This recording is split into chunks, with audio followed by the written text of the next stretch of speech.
கர்த்தர் உன்னை தினமும் தேடி வருகிறார் என்ற தலைப்பில் நாம் அதிகமாக தியானித்து வருகிறோம். ஒவ்வொரு நாளும் அவர் நமக்கு தேடி வந்து அவருடைய வார்த்தையின் மூலமாக நம்மளை வாழ வைத்து கொண்டிருக்கிறார். நமக்கு தேவையானது அனைத்தும் நமக்கு தேடி தருகிற நம் தேவன் நம்மோடு கூட இருக்கிறார். ஒவ்வொரு நாளும் நாம் அதை அதிகமாக தியானிக்க வேண்டும். தியானிக்கும் பொழுது கர்த்தர் நமக்குள்ளே அவர் எப்படி நம்முடைய காரியங்களை அவர் நமக்கு செய்து அவருடைய விருப்பமும் சித்தமும் நம்ம மேல் எவ்வளோ அழகாக வாஞ்சியாக இருக்கிறது என்று நாம் தொடர்ந்து பார்த்து கொண்டு வருகிறோம். அவருடைய வார்த்தைக்கு நேராக நாம் போவோம்.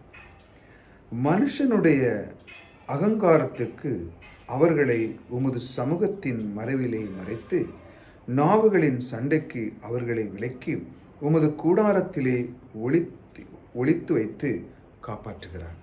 ஹல்லேலூயா. தேவன் ஒரு மனிதனை எந்த அளவு அவர் காப்பாற்றுகிறார் பாருங்க. தொடர்ந்து வந்து எல்லா வேலைகளையும் அவர் நமக்கு கூட இருந்து, மனுஷனுடைய அகங்காரம் அவனை எதாட்டு செய்யணும் வாங்கணும் அப்படிலாம் ஒரு மனிதனை அவன் செய்கிறான். நம்ம கர்த்தருடைய பிள்ளைகளை நோக்கி அவன் வரான், அவனை எப்படியாவது வீழ்த்தணும் செய்யணும்னு. அந்த நேரத்தில் அவர்களை உமது சமூகத்தின் மறைவிலே மறைத்து அவர்களெல்லாம் இதெல்லாம் மறைத்து வைக்கிறார். நமக்கு நம் மேல் அவர்கள் வந்து எந்த ஒரு துன்பத்தை கொடுக்கக்கூடாத அளவுக்கு அவர்களை மறைத்து வைக்கிறார்கள் தேவன்.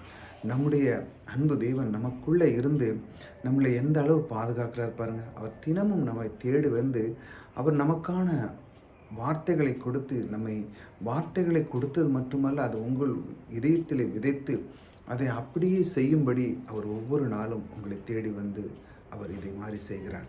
அடுத்தால பாருங்கள், உமது நாவுகளின் சண்டைக்கு அவர்களை விலக்கி பாருங்கள். இந்த நாவானது மனிதனை பாருங்கள் வாழ வைக்க முடியும், கொல்ல முடியும். ஆனால் சில பேர் பாருங்கள், நீங்கள் பேசிக்கிட்டே இருப்பீங்க, அவங்க தவறான வார்த்தைகளை பேசுவாங்க, இல்லை சும்மா அப்படி கிண்டல் பண்ண மாதிரி தான் இருக்கும், ஆனாலும் அது மனிதனை தாக்குற மாதிரி இருக்கும். இந்த மாதிரி வார்த்தைகளை பேசுகிறவர்கள் நிறைய இருக்கிறாங்க. ஆக அந்த மாதிரி ஆட்கள் நமக்குள்ளே வராமல் அதுகளையெல்லாம் விலக்குகிறார் பாருங்கள். ஏனென்றால் நம்முடைய உள்ளத்தை கெடுக்க பார்க்குறார்கள். அந்த வார்த்தை கேட்டவுடன் நம்ம உள்ளம் என்ன செய்கிறது, ஏதாட்டு செய்ய தோணுகிறது. நமக்கு இப்படி செஞ்சுட்டான் அப்படி செஞ்சான் நம்ம திரும்ப சொல்லுகிறது. ஏனென்றால் இந்த மாதிரி வார்த்தை சொல்லும்போது நமக்கு அவங்களுக்குள்ள சண்டை வர ஆரம்பிக்கிறது. நம்முடைய எனர்ஜி வேஸ்ட் ஆகுது, நம்முடைய நேரத்தை வேஸ்ட் ஆகுது. ஆகையால் நமக்கு கொடுக்கப்பட்ட அந்த நேரத்தை தேவனோடு நாம் செலவு பண்ணதற்காக கொடுக்க முடியாமல் வேறு விதத்தில் அவன் நம்மை செலவு பண்ண பார்க்குறான், இந்த மாதிரி வார்த்தைகளை பேசி.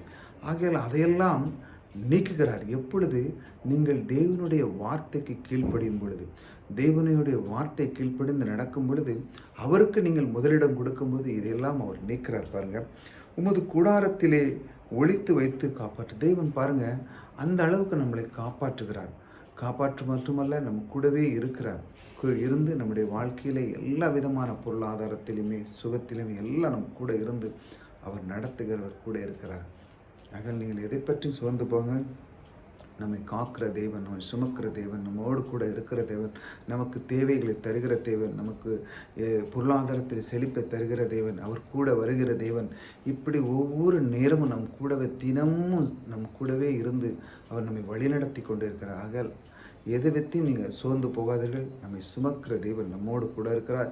இந்த வார்த்தைகளை நீங்கள் தெரிந்து கொண்டாலே போதும். அவர் சொல்லுகிறார், நான் உனக்குள்ளே இருந்து இதையெல்லாம் செய்து உன்னை காப்பாற்றுவேன் என்று அவர் வாக்கு கொடுக்கிறார். அவர் நம்மை காப்பாற்றுவார் என்றால் நமக்கு எதிரான வருகிற ஆயுதங்களெல்லாம் நிர்மூலமாக்கி நம்மை பாதுகாத்து நமக்கு தேவையானங்களை தந்து நமக்கு இளைப்பாறுதல் சந்தோஷமான வாழ்க்கை தருகிற தேவன் நம்மோடு கூட இருக்கிறார். கர்த்தர் உங்களை ஆசீர்வதிப்பார்.